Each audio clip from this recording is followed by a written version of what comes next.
Hello, everyone. We are talking to our good friend, the White Rabbit, and um, we have embarked on this new series of recordings because we want to explore the possibilities of life, like how some people have decided to try to Break the box. break the box and live outside of it and make some different decisions, see how that pans out by making what some people might consider crazy decisions in their lives. So what, like your whole project of trying to go 300 days in another country or in a series of other countries without using any money, that's really a good story. So what prompted this? Like, how did it start? Why? Why? Who were you? Who did you become? Everything. Yeah, that's I could say so much about this. Exactly. Yeah, why? Because I wanted to travel and I didn't have money. That's a good uh, start. yeah, so I think it's like an event, like a whole racing of events that happened after each other, and then it just ended up becoming this project. But I really wanted to see the world, and then I realized, okay, I can have a year off, and that's all fine. But then, what am I gonna do? Where am I gonna go? And then researching and realizing, like, oh, wait a second, if I'm gonna travel, I need money, and I need a lot of it. I was reading online, like you would need 5 to 10,000 euros, and I did not at all have this much money. Hmm. So it was Couchsurfer at my place. So I don't know if you guys know Couchsurfing. But Couchsurfing is a really awesome platform where you invite people over at your house or you stay at people's houses. And money is excluded there too. So you don't pay a host or you don't get paid. And I had a guest over at my place from Argentina. And he said to me, like, why are you so worried about money? You're a hairdresser. You have a skill. You can travel and cut somebody's hair and make money and then continue. Hmm. And then it was like an epiphany for me because I was like, what? That's such a good idea. And he was like, huh, what do you mean? I was like, I'm just going to prove everybody that I don't need money. And I took it to the extreme, I think. So yeah, I really wanted to prove that I wouldn't need money to travel, and yeah, I guess that's what I did. So how did it start? Because you had a pretty long flight in the beginning. Uh-huh.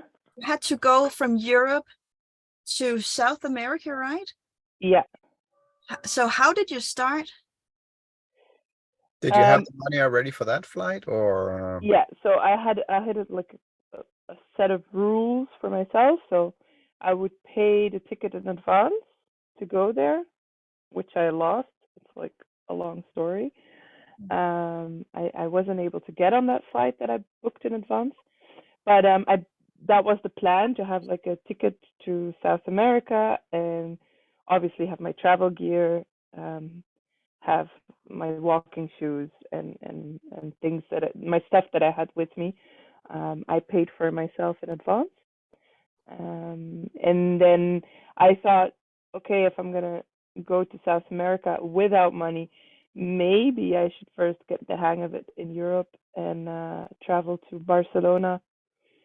So I traveled from where I live in Belgium to Spain to Barcelona to take the flight there, and that was already 1 month. So I started with hitchhiking to France and then to the next city and the next city, like all the way down to Barcelona. And I used couch surfing on the way. So basically, it was having I needed to cover everything. I needed to cover my sleeping places. Mhm. I did that with couch surfing almost all the time. So I would hit up people on couch surfing and say, "Hey, the White Rabbit, I have this plan. I want to travel without money. Do you want to support me also with food and water next to a place to stay? And in exchange, I'm willing to cut your hair or anything, do anything that might help you, cook for you, or maybe go do grocery shopping or help you clean the house." And that would cover my food and water Mhm. to survive. And then I would have to get my transportation from A to B, and transport is hitchhiking. It ended up being next to hitchhiking also um, staying at a place, and then the whole family would want to have a haircut or have their hair colored or whatever. Mhm. And then I would do the whole family, and they would all put money in a box that I didn't touch. And then that money would go to somebody who bought me a plane ticket. All right. Yeah. So yeah, that's like for food, water, transportation, and a place to sleep. And then once I was in South America, I would just continue. So yeah. So it was easy enough, like getting like meeting people through couch surfing that way. Yeah. Yeah. Yeah. Right. So- I think because I already, like, once when I was in Belgium, before this idea of this project started, I was already on Couchsurfing, Mhm. and I already started building up a little bit of a profile on there. So I think I hosted about I think maybe 40 people before I left. Okay. Wow. So I had like some credibility, Yeah. a lot of references on a well-known worldwide website. Mhm. So I think that's why it gives me like an advantage to do this. Yeah. Yeah. But as we're from Denmark and we see the Danish people as very closed and very suspicious. So that's the way we have been seeing the world, that people are very closed and not that willing to help other people. But you have proved that wrong. Yeah, I think it's always like that. Like we in Belgium, or I in Belgium, I used to hate Belgium. I used to, when I was 19, I went abroad to work on a cruise ship, Mhm. and I was also gone for 10 months. And when I came back, I hated it. I hated not seeing smiles on people's faces. I hated like the whole, like you said, like the closed off mentality. But what I learned traveling in this period was that everybody was always saying, "Oh, Belgians, they're so nice. They're really nice people." Or "You're the second Belgium I meet, and they're really nice people." And I think it's probably the same for Denmark. Like the Danish people I've met, and I've been to Denmark, were really nice. Look at you guys. I mean, I had met really nice Danish people, and I think it's because wherever you live, like, you also see the bad things, Mhm. if we put it that way. Because when you're on the road, you intend to only take in the good stuff and or keep the good stuff. Like why would you focus on somebody that's like having a negative energy and is putting you down, that you don't even know? Like, you don't care about that when you're on the road or on the go. But once you settle somewhere, you start seeing that, I think. And I think it's everywhere in the world. Yeah, and I maybe it's also because when we're just walking around in your country and you're not interacting with people, then people look maybe stone-faced or angry or frustrated. But when you do the interaction Yeah, face to face and heart to heart, something happens. People yeah, open up, yeah, because that's what we've been experiencing too. very much inspired by you. To just when we moved outside the box, people were there to help us. Yeah, exactly. People are opening up their homes and hearts, and Exactly. want to give without Yeah. any expectations, and Yeah. that's what you taught us. Because Yeah. I think we need to tell that we actually met you on a parking lot in Denmark this summer, and you just invited us to Belgium to come and visit your family, and we stayed there for a month, and it was just It was a wow. We really were good time and blown away. such nice people, and so open-minded and open-hearted, and we got to do our treatments, and We got so many gifts, yeah, and good talks, and like everything. It blew us away. yeah, it definitely I'm it getting actually, tears in my eyes.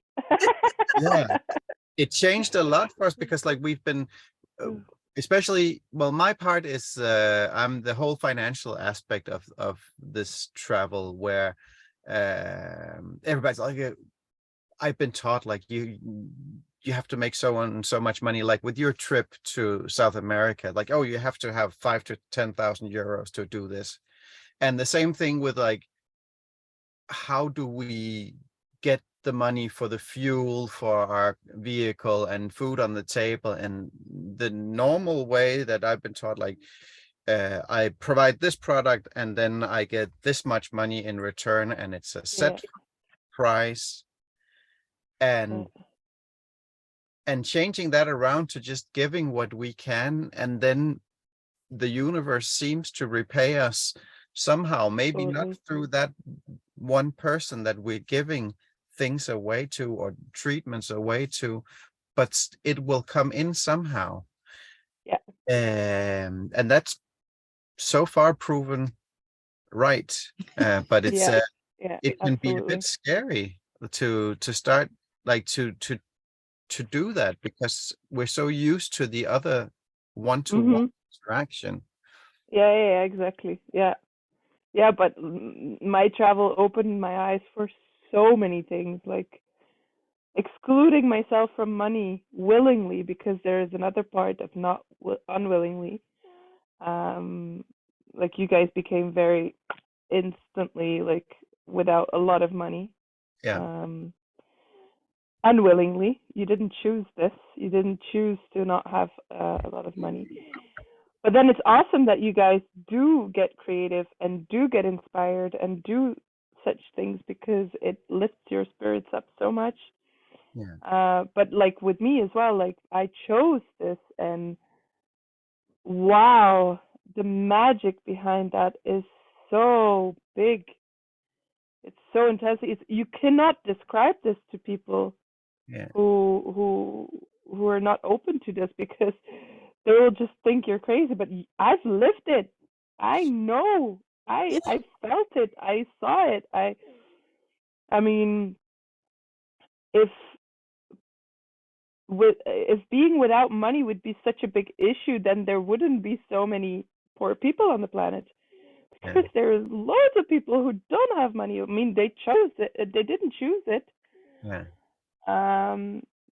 And they also survive. Yeah. That's because the universe will provide for those people. It's a sad thing.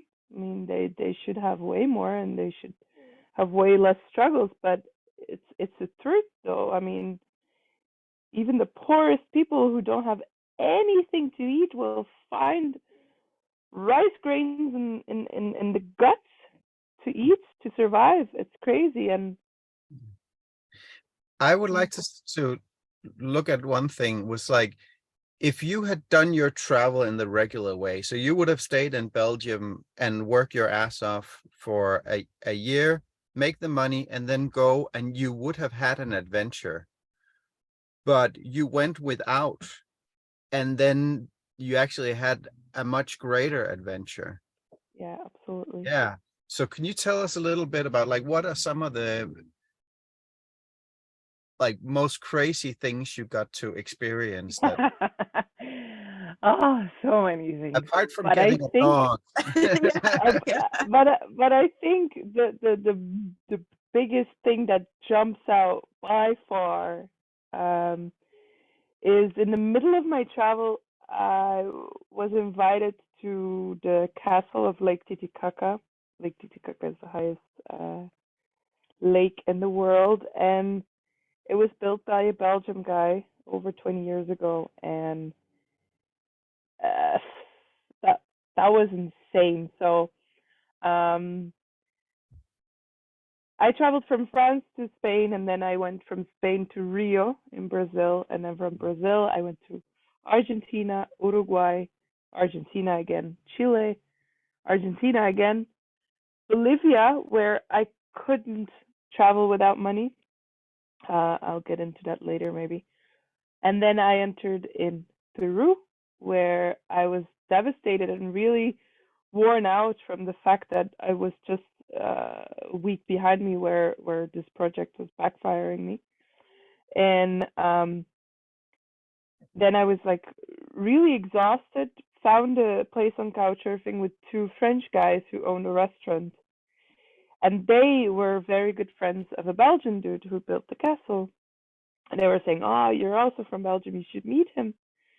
So they arranged us to meet, and the Belgian guy was like, "Oh, you should come and take a look at my castle." I was like, "Okay, of course I want to see it." And so I was at the place of the French guys, and I left all my gear. I took like a little backpack, and his driver picked me up. Yeah, he has a driver. He has his private chef, and anyway, so they pick us up, and he's driving me to the castle, and we arrived there, and the castle looks crazy beautiful, like from far away, but once you're there, it was mesmerizing. And Christian, who's the French guy who owns the castle, he started showing me around, and there's like this little chapel thingy, beautiful garden with flowers, a beautiful restaurant with a lounge with the lake view, and then a beautiful little bar down there with all Belgian beers, and then a library tower and more beautiful flowers and vegetables and everything, and then the castle inside, and then the private parts. And the last place he takes me is like a room with like two beds and a beautiful bathroom with a big bath. And he's saying, "So this is your room?" And I'm like, what? He's like, "Yeah, well, if you want to." And I'm like, "Of course I want to, but all my stuff is still, with the French guys." And he's like, "Oh, no worries, we'll go and pick it up in a few days." So I ended up staying there 2 weeks, and it was, wow, like so, so incredible. This person was so beautiful. I got really treated like a princess, and I told him one thing that I also love that I couldn't do was buying presents and buying souvenirs. And in South America, there's so many handmade beautiful things that I wanted to buy that I couldn't. And then I realized, okay, if I can't buy them, I have to learn to make it myself. And for my birthday in Argentina, somebody taught me how to make a macrame, and I loved it. I really loved it. So I continued practicing along my way and everything. Yeah. And now you make this for me. Yeah.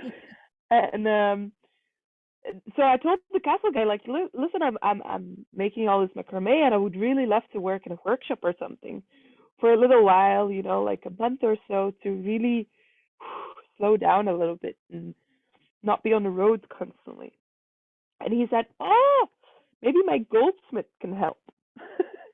So he has a private goldsmith, a really lovely guy. And so he got me in touch with him, and I was able to work there. And I was able to work there, and I ended up not even providing for them. I was able to make my own ring. It's like a really beautiful stamp of the white Yeah. rabbit, of like a seal. I love to seal my letters, and I really wanted to have one with the white rabbit on. And then I was able to make it for myself there. Like I didn't even have to work for clients or something. And then I ended up making like a couple of them. I made like 4 seals, one for the castle, one for the shop, one for the goldsmith, and one for myself. So it was insane, and it's like a chain reaction, because then I was there, and then his brother of the goldsmith, Christian, his name as well. They're both Christians. It's really funny. Christian, the castle dude, and Christian, the goldsmith. They share the same name. And his brother was working in tourism, and then he had one free ticket to go see a lot of sites on around Cusco, where you have Machu Picchu as well, but you have lots more in Cusco than only Machu Picchu. And it was like, I think 15 different sites. So then he gave that to me, his one free ticket that he could give away to a family member or a friend. He gave it to me, Mhm. and I was able to see so many beautiful sightseeing in Cusco, and it's just a chain reaction of all these beautiful things I saw, that if I would have had money, I would probably have gone to Machu Picchu and spent a lot on something that, yeah, it's beautiful and it's a wonder, but there's so much more beauty where there's so much less tourism and so much more magic. And yeah, I can go on and on and on about stories like this. That's why I started making a podcast about it, because it's Yeah. too much, too many stories and too much magic happening. Yeah. But I think staying in a castle, if I would have wanted to do that with money, damn, I would have lost a lot of my money on Yeah. Yeah. staying in a Yeah. castle. Yeah. That's And the it was beautiful, because the fact that money is excluded, you don't want to take advantage of people, because they're really, they're, I think once you pay for something, you kind of feel like you own it. Like, oh, I pay for this room, so I could do whatever the fuck I want in this room. mm, But it takes away kind of the gratitude of being able to stay in that room. And even if you pay money, like, you still have to have respect, and sometimes it gets kind of lost, Yeah. I think. Yeah. The respect and being humble and grateful. Yeah, Yeah. exactly. Yeah. it really, like, it makes you think, like, what is this money medium, like, what does it do to us? Like, it's a useful thing to do certain types Mhm. of exchanges, but Yeah. if we can only use it for like some very basic things, and then the rest would be interactions like human to human, Yeah. that really does change Yeah. things, like Yeah. having meaningful relations. Yeah. Because you got that too Yeah. with the choices you made. Then you got friendships, Yeah. and you got the insight in the culture and people, Yeah. real people's Yeah. lives. Yeah. And if Yeah, we the best example of that is that I met a guy in Argentina from Australia, and was it that his mother tongue is English, and that he's not open to learn new languages quickly or not? I don't know, but we met up in Argentina. I didn't speak any Spanish when I met him. It was in Buenos Aires. It was one of the first cities that I was in Argentina, a Spanish-speaking country next to Spain. And I didn't speak anything. And then we met each other again in Peru after this castle and goldsmith story. We met up at, so I think it was 4 months later, or maybe 4 or 5 months later, and I was able to speak fluently with not fluently, but I was able to have a proper conversation with a Chilean guy. And Chile is like a really hard accent to understand. Even Latins have problems with Chile because they're speaking really fast and you can't understand them. But I was able to have a proper conversation with him. And the guy that I met up with, his Spanish was just reaching to like ordering his meal, and that was it. Hmm. So it's a totally different travel because, yeah, he was staying in hostels and having the parties and meeting the other travelers, but Hmm. I was actually being with the locals and actually getting to really know their culture. And I mean, even up to games, I know a lot of. I've played their national games. Like I love it. It's yeah, it's really crazy. Yeah, so this travel has really changed your life, and Yeah, it's the ripple effect, because now yeah. that travel, it affects us here, Yeah. and we affect other people. So Oh and now wow. people listening to this, they're gonna take something with them and go change their own lives. Yeah, I Hopefully. really get emotional from this. Yeah. Yeah. Yeah. And it's what yeah, so the most important lesson that you learned us is the giving without expectations. Yeah, And yet, so just remove all your expectations other than it will turn out good in the end. exactly. Exactly. A lot of times people were asking me during my travel, like, how do you do this? How do you travel without money? And I always said the same thing with a lot of love, a lot of respect, and zero expectations. And I don't know how it started to come in my mind that it was like this, but it was really, really like this. Like, you have to have a lot of love and respect. You have to be humble. You have to, and you cannot expect, because maybe you're going to be with a poor guy staying over, or maybe you're going to stay over at a castle. But even staying over at a castle, you can't expect them to treat you like a princess. They did, but you can't expect them, because then you're not worthy anymore of being treated like a princess, I guess. And it's the same with staying at a poor people. Like sometimes I stay with really poor families who gave me their last like food, and then they were like saying like, okay, so now you what, like you're gonna give us a haircut? Yeah, sure, nice, but I don't gain from having a haircut. So then I go to the market, and then I try to get food of the market without money for them. And it's like, yeah, it's like having expectations and expecting people to give you stuff. It's not going to work. It's never going to work, because maybe sometimes the best example that I can say is like, okay, let's say I traveled, and let's say I traveled cutting hair and earning money, the ID that this Argentinian guy had. Let's say I did it like this.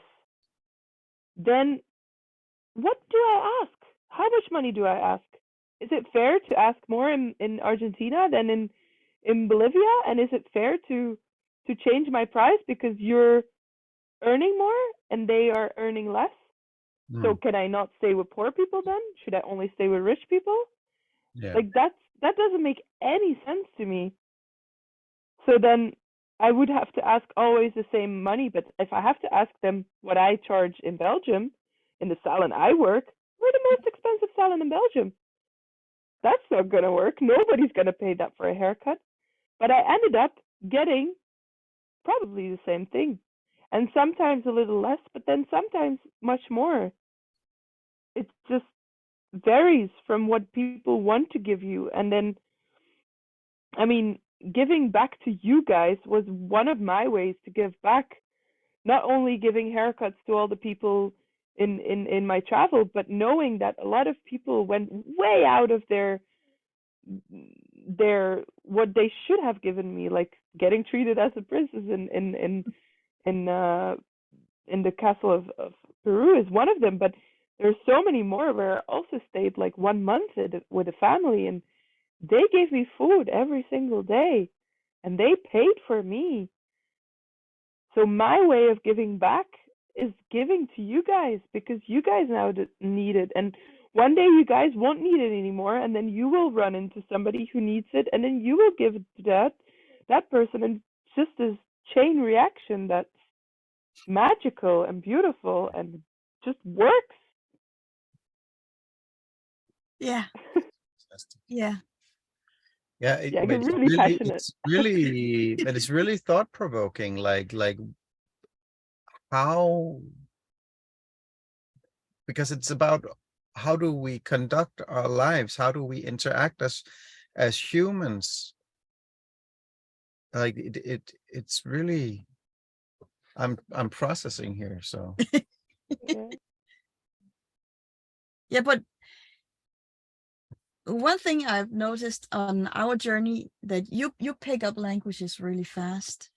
And when you go out of our camper van, there's usually other people, and you will go chat to them Mhm. because you know German and Spanish and a little bit of French and of course English and Italian now. Oh, wow. So you will go interact with them, and you always come back with a great story.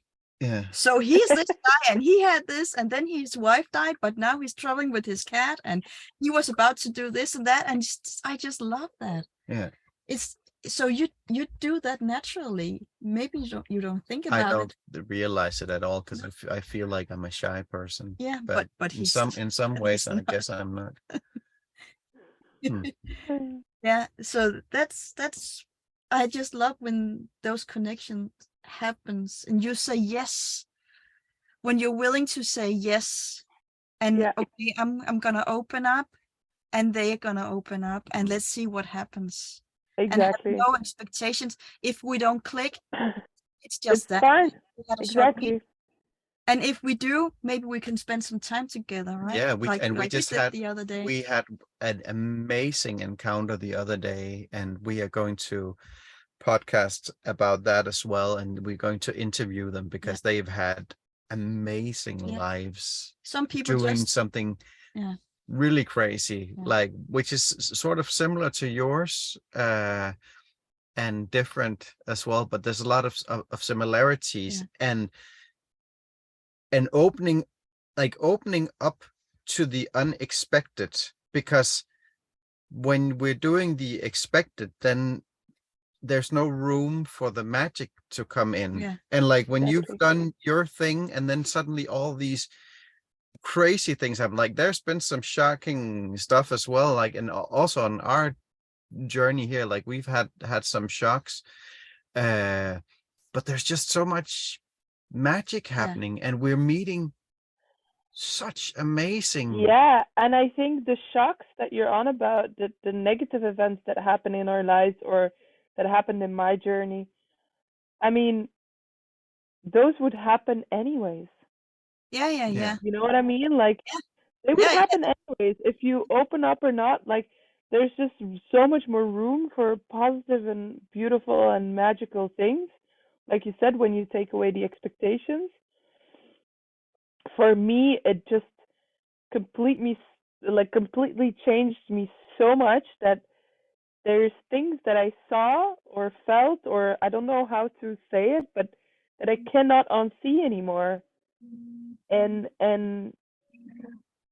I wouldn't be able to go back, because there is no going back to. Yeah, because you've expanded now, you don't fit into those pants anymore. Yeah, exactly. Exactly. Yeah. And I mean, when people are saying like, "Oh, I really want to do this, but I don't because of that," I don't agree, because it's not about me doing this travel. It's not about the fact that I did it without money.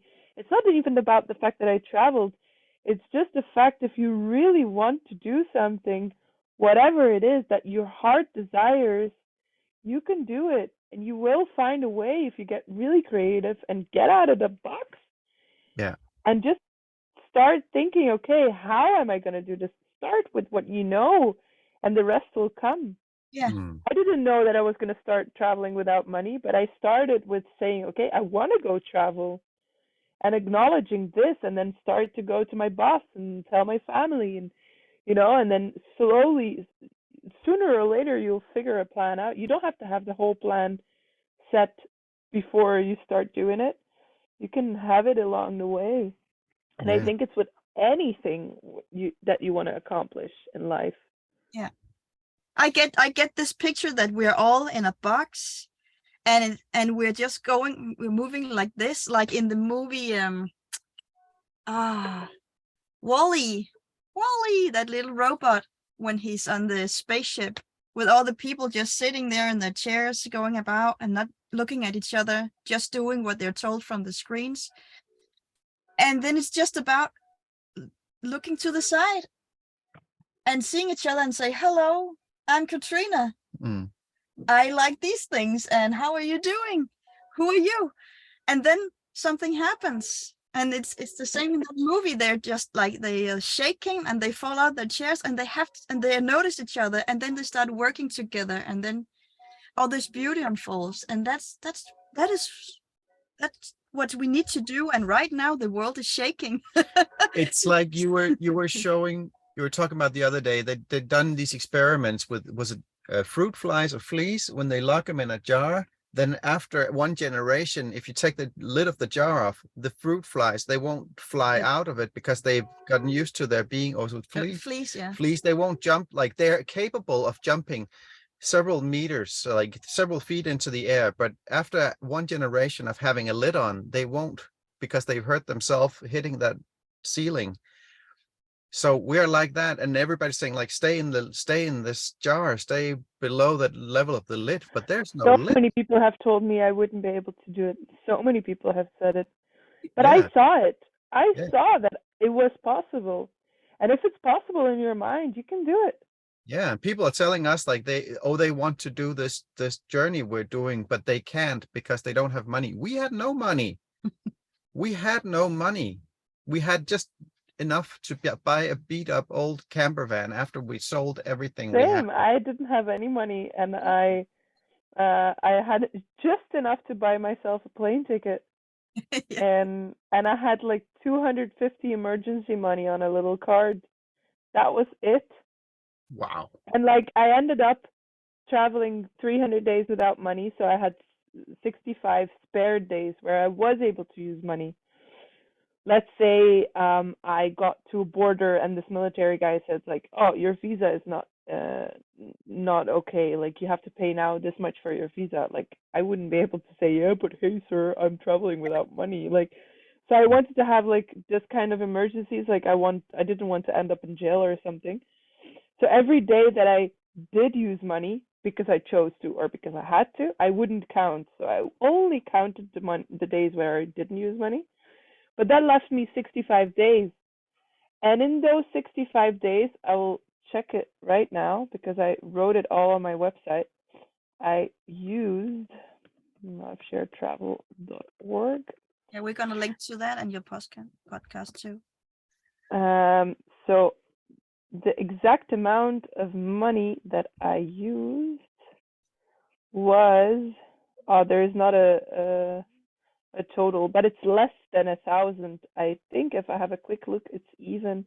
No, it's less than 1,000 money, 1,000 euros. So there's so many people who are saying like, oh, but like for 1 month travel, spending 1,000 is really little. But I spent 2 months within a year with less than 1,000. So I think it's all, yeah. And I mean, the crazy shit that I've done was not even in those 2 months. No. You know, the experiences, the things that really stayed with me and stick with me are not even the ones that where I used money. So It's just amazing.